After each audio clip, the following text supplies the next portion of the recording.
Hi, welcome back once again in the Blue Mountains, in the bush, looking to bust a yowie. This is, after all, Yowie Busters, and so that's what I'm doing. I've been at it for a few hours now. I haven't seen one yet.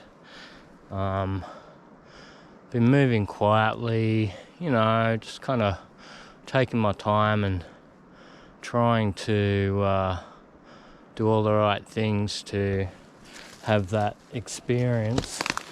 And there's probably a few right there with me, trying to get my head around this kind of multiverse of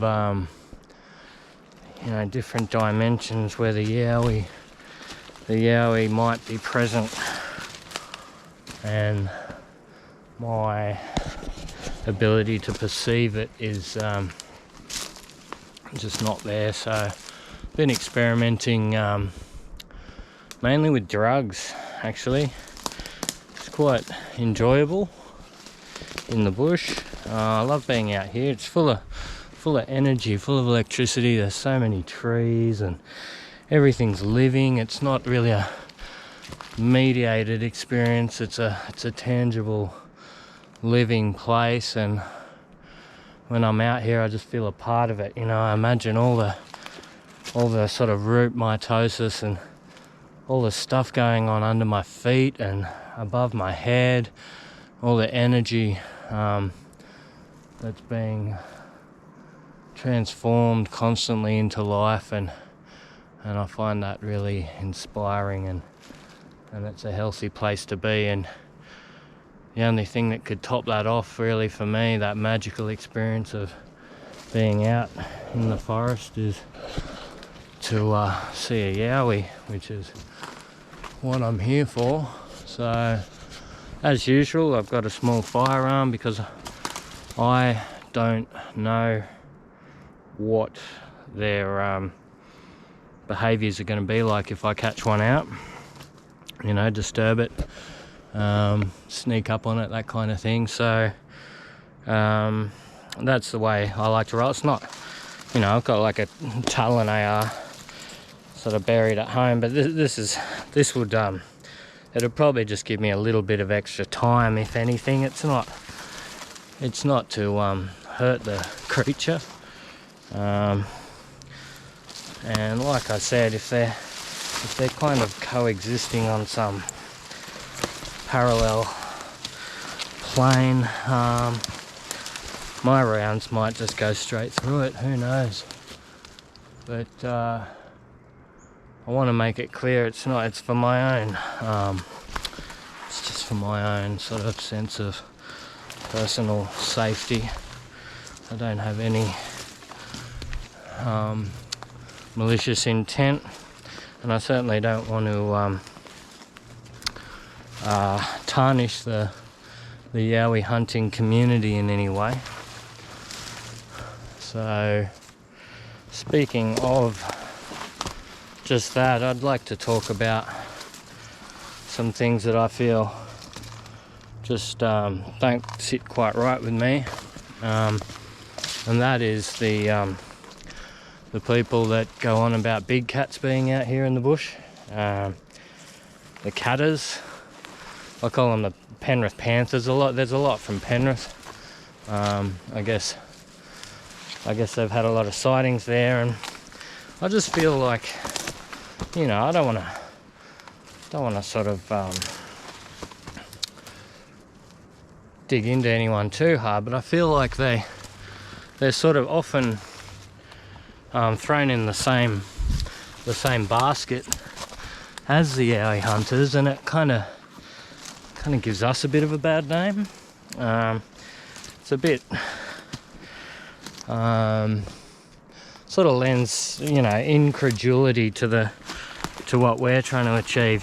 Someone says, "Oh, I'm looking for a yowie, a Bigfoot in the bush," a primate-like creature that has mystical, magical abilities, and or at least ones we don't understand fully, and that's fine. And then they say, oh, and have you seen any big cats as well? And I cringe.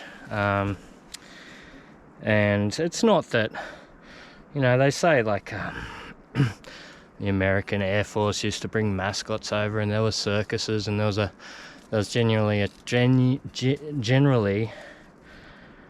a trade in big cats that would allow them to escape. And given the Australian bush has so many nocturnal creatures, they have plenty of food source, and well, I just think that's a little bit outrageous. But having said that, I mean, I've seen big cats. I've owned a big cat. King Sebi, Muff the Malfinator, and he was pretty much as big as a jaguar, an overfed jaguar. It was pretty intense. So I'm just trying to work out how to get up here without stuffing up. Yeah, it was pretty intense owning a big cat. I couldn't really afford to feed him, so I just let him out at night.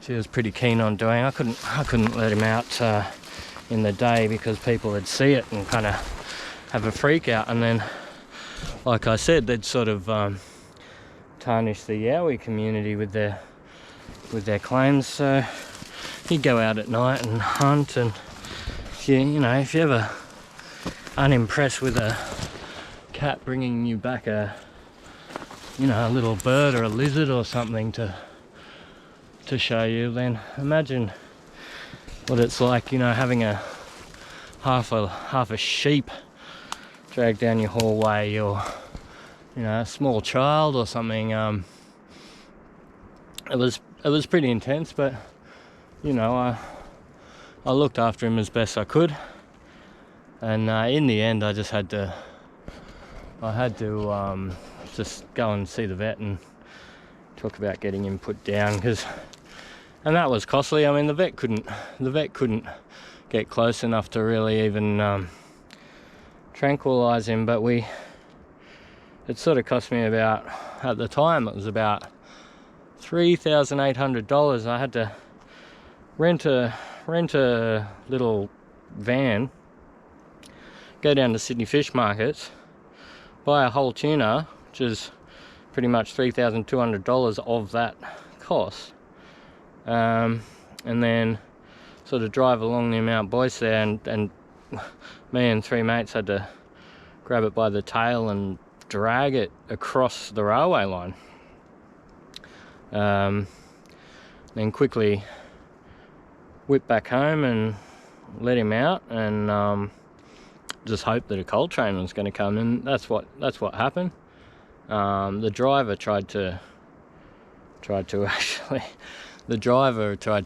approach the big TV channels about how he witnessed a big cat feeding on the railway lines, and his train actually hit it. And we just sort of made sure that didn't happen. So I had a few mates that were at the time kind of involved with a few